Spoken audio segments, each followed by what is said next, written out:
Good morning, Bucknutters. Welcome to the Bucknuts Morning 5 here on Monday, February 14th, 2022. I am Dave Biddle, flying solo on today's show. We will make this one somewhat short. I don't know how sweet, though. I'm still a little salty after last night. Bengals, of course, lost the Super Bowl to the Rams 23-20. In all seriousness, it was a great season for the Bengals. Good game last night. It stings, but great year for the Bengals. It was so cool seeing them make a run to the Super Bowl. Too bad they couldn't finish it. But let's move along and talk Ohio State football. Now, the big thing right now for the Buckeyes is they are 6 over the scholarship limit. That's including after Cormonte Hamilton decided to transfer. That happened after we recorded the show on Friday. That news broke on Friday. So they're 6 over the scholarship limit. They're sitting there at 91 scholarships. And it's really the big reason is because the super seniors now count against the 85. We'll get into that in a little bit and who's kind of at fault there. And maybe was there some confusion there? We'll get into that. But let's get into some guys who might be on the move here. Let's just speculate. We're not throwing anybody under the bus. We're just being real here. The Buckeyes are 6 over the scholarship limit. That means 6 guys are going to leave the program. I mean, let's just be real about it. Unless certain guys that were on scholarship maybe go back to walk-on status. There's one guy we'll get into that might fit that mold, but there's going to be some guys who are on scholarship, at least 5, in my opinion, who will be leaving the program sometime after spring. Maybe even a guy or two will leave before spring, like Cormonte Hamilton did. So let's get into some of the guys that might be candidates to move on to a different program. I think one that is extremely obvious is kicker Jake Seibert. Great kid, but I cannot imagine Ryan Day being able to validate having 2 kickers on scholarship when you're right now 6 over the limit. Noah Ruggles is coming back. And it's not just the fact that they have 2 scholarship kickers right now, although that's a big part of it. They're also bringing in a really good preferred walk-on kicker from IMG. And they have another walk-on kicker coming back, Dominic DiMaccio, who will be a super senior, but he doesn't count against the 85. So, they'll have Ruggles coming back, who's coming off the best year ever by an Ohio State kicker, at least the most accurate. I would still say Mike Nugent's 2002 season is the best ever by an Ohio State kicker, but Ruggles, best percentage year by an Ohio State kicker ever this past year, 20 of 21 in field goals, perfect in extra points. It's just great. He's coming back for another year. And like I said, they have 2 walk-on kickers. So I just don't see room for Jake Seibert on this roster. Maybe other guys will leave. We'll get into some other guys that might leave. And, there'll still be room for 2 scholarship kickers on the roster. I just don't see any way they're going to have 2 scholarship kickers on the roster this year. That's just my opinion. All right, some other guys. I could see one of the offensive linemen that's maybe entering year 3 that hasn't really seen the field and isn't projected to even really compete for a starting spot, maybe be a 2-deep guy at best. I could see one of the offensive linemen that are entering year 3 leave. I could see, a guy like a Jaden McKenzie on the defensive line. Again, really good kid, not throwing him under the bus. Is, entering his 3rd year at D tackle. Now, maybe he's a guy that's in the plans. I don't know. I'm just, with Jerron Cage coming back as a super senior and Teron Vincent coming back as a 5th-year senior and Tyleek Williams having a bigger role. I think Mike Hall is going to have a bigger role. Ty Hamilton's coming back. I just don't know if there's, playing time available for young Mr. McKenzie. Hopefully some of these guys that I'm talking about step up and become fantastic players this year. We're just speculating here because, again, they are 6 over the limit right now. Now, the one guy that I mentioned that was a walk-on, they put on scholarship last year, who's coming back for a 6th year, and maybe might go back to walk-on status, could be Mitch Rossi. Then again, they love Mitch Rossi, and I know they want to keep him on scholarship, but who knows what's going to happen there. I mean, he was a walk-on for 4 years, then he was a scholarship kid last year. They bumped him up as a 5th-year senior, coming back for a 6th year as a super senior.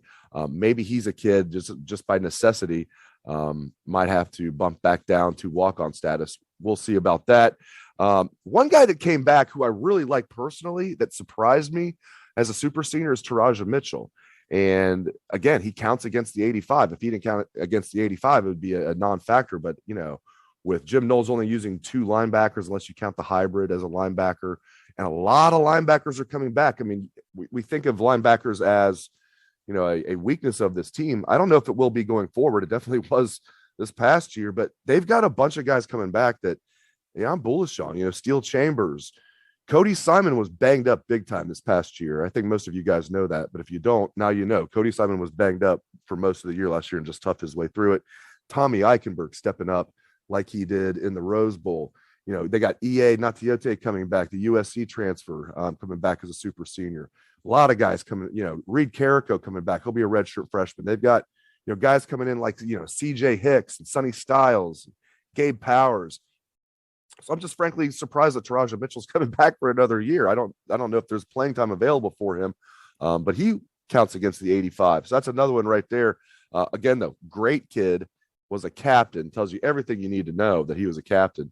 You got to be an outstanding young man to be a captain at Ohio State. So, those are some of the guys. I know I'm probably leaving some guys out, but the one guy that I feel really confident that maybe confidence the wrong word.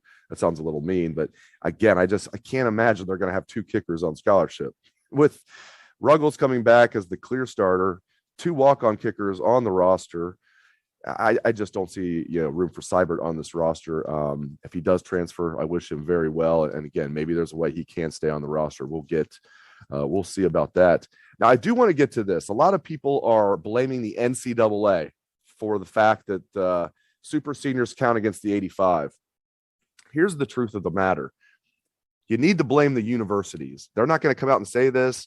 The universities were not happy that they were having to basically have up to like 95 kids on scholarship, with super seniors. So they're now paying, these kids are getting a free ride. They got 10 extra kids with the free ride or whatever it might be, 5 extra kids, however many super seniors you have. And from what I've been told, Steve Hellwagon has alluded to this on the show and in print on Bucknuts. This was the universities low key saying, we don't want this anymore. And a lot of people are blaming the NCAA. You really shouldn't blame the NCAA. You should blame the individual institutions for, I don't know if being cheap is the right word, being frugal. I don't know. But that's what it is. It's the universities wanting it to go back to 85 so they don't have to foot the bill for extra kids getting a free ride. That's the truth of the matter right there. And Dave Dorn from NC State's been very outspoken about this. If you follow anything that he said, Dave Dorn, former Wisconsin assistant coach, I believe he was the head coach at Northern Illinois before he got the NC State job. He's been at NC State for a while now. He's been very, very adamant that this is ridiculous, that super seniors should not count against the 85. It should be just like it was last year. And I think a lot of coaches were confused. I think a lot of coaches, when the rule was installed last year that, you can be over the 85 as long as, the reason that you're over the 85 is because of the super seniors. You can be over the 85. And I think a lot of coaches thought that was going to be the case for as long as super seniors existed. Basically, anybody who played in the 2020 season, the COVID year, where the Buckeyes played a total of 5 regular season games and 8 total games. They had 3 postseason games in 2020 and 5 regular season games, which is still one of the funniest stats to me of all time. I'm including the Big Ten championship game that year as a postseason game, of course. 5 regular season games and 3 postseason games for the Buckeyes in 2020 when they lost to Alabama in the national championship game. But they beat the brakes off Clemson in the semifinals, which is what I choose to remember the most. Well, that and beating the brakes off Michigan in Ann Arbor that year. But I digress. So anybody who played in the 2020 COVID year, it does not count as a year of eligibility.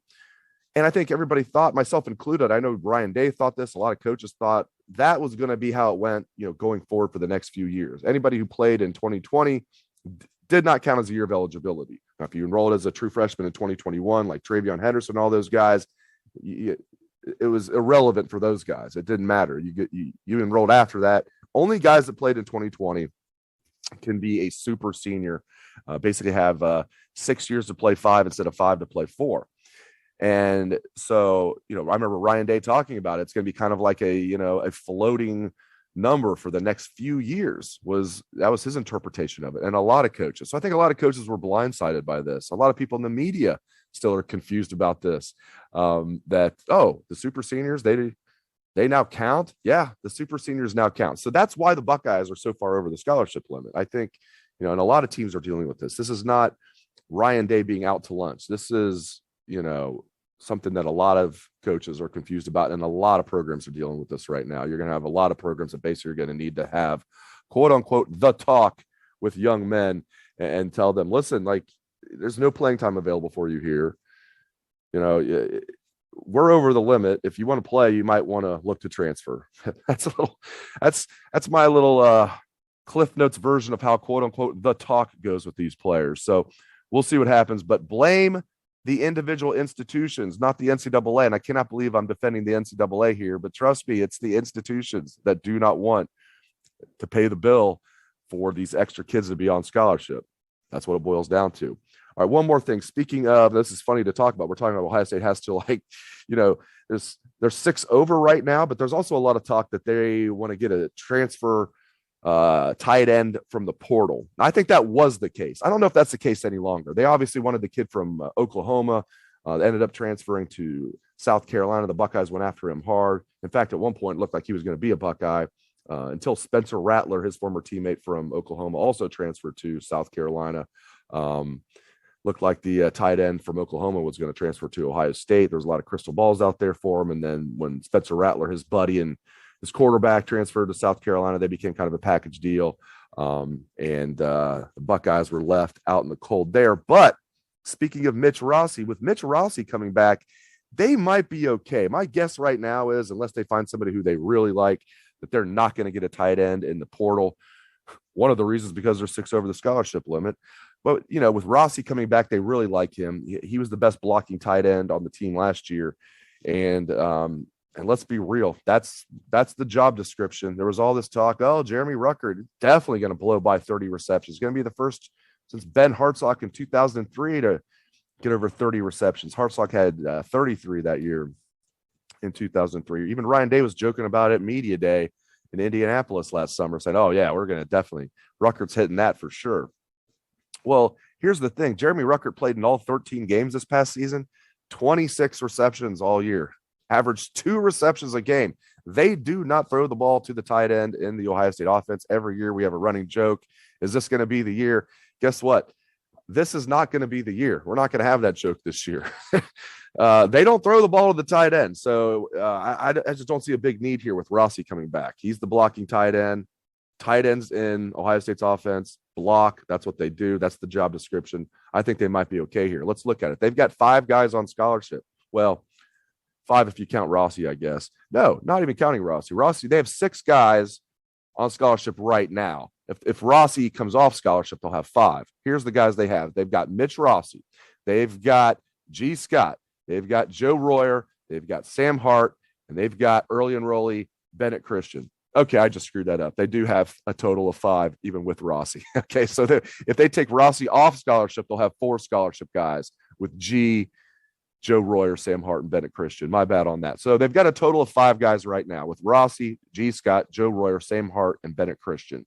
So I think that is probably enough at the tight end position. And I like the fact that Bennett Christian has enrolled early. He's a big boy. He fits that mold of an Ohio State tight end. It looks like he can block right now. 6'6", 240, only going to get bigger and stronger. And we'll see what happens. Some of these guys like Joe Royer and Sam Hart need to step up. I mean, they picked Joe Royer over Luke Lachey. Luke Lachey was playing a lot as a redshirt freshman this past season at Iowa. And, I thought it showed that, Ryan Day, I was like, wow, that's a bold move there. I mean, Jim Lachey is Ohio State royalty. And you don't take his son, you take Royer over him. Well, it's time for Royer to step up. Royer's going to his 3rd year. He needs to be a guy that steps up.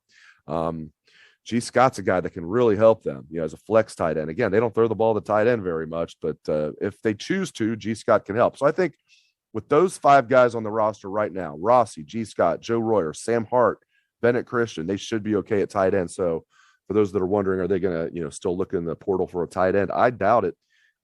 So again, for 2 reasons: over the scholarship limit And I think they like those 5 guys that they have. All right. Well, that's all for me on today's show. Thank you for joining me for this edition of the show. I appreciate it. Hope everyone has a great day. Let's hear that Buckeye swag. Best damn band in the land.